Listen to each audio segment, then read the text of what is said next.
rencontre avec Armani, c'était un pitch classique, un appel d'offres.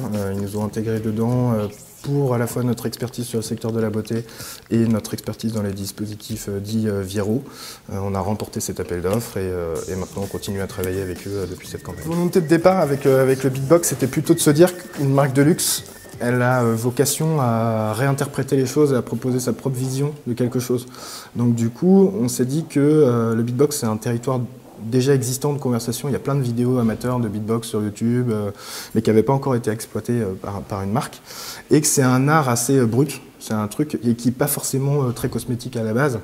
Donc c'est là où on a un peu le côté street chic, c'est qu'on a voulu réinterpréter cet art de rue sous l'angle Giorgio Armani, donc avec une féminité exacerbée, une beauté, quelque chose de très épuré, là où quand on voit des vidéos amateurs c'est souvent très chargé, voilà, c'est pas très joli. C'est juste une bouche qui fait un son et le mantra de Giorgio Armani, c'est Less is more. Donc voilà, il ne fallait pas quelque chose avec plein de fioritures, etc. Enfin, quelque chose de très pur. Donc c'est street chic, oui, mais c'est plus prendre un territoire de conversation existant. Donc déjà avoir une résonance aussi dans des communautés beatbox, etc.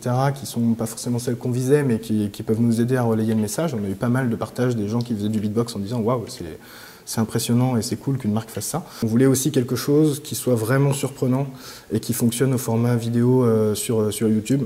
Que quand on voit le bouton skip sur la vidéo YouTube, on n'a pas envie de la skipper parce qu'on trouve ça cool et on a envie de regarder la publicité. S'il y a un trait commun pour tous les clients, on va dire, pour toutes les marques, même si c'est dur d'en avoir, c'est sûrement audace plutôt.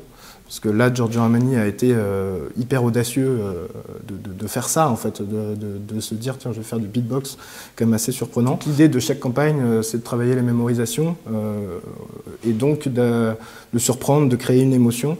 Donc après, les moyens pour créer cette émotion, c'est pas forcément l'insolence, ça peut être, ça part de l'audace, mais ça peut être de l'humour, ça peut être un bluff technologique, ça peut être n'importe quoi, ce qu'on veut.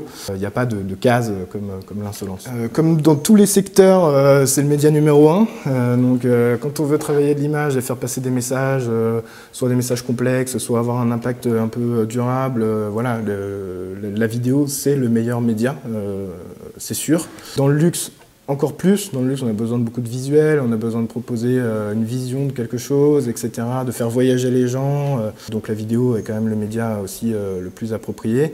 Et puis aujourd'hui, la vidéo sur le digital, c'est un format qui se partage extrêmement bien, où il y a des solutions hyper intelligentes au niveau média, comme ce fameux truc où on peut skipper sur YouTube. Donc ça nous force, nous, à produire des vidéos intéressantes pour que les gens la passent pas.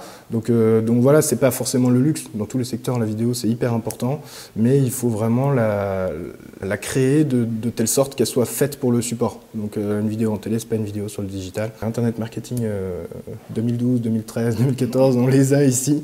C'est quand même un ouvrage de référence pour nous et pour beaucoup de monde. On est fiers de cette campagne, donc du coup, c'était assez naturel de valoriser cette campagne dans l'ouvrage.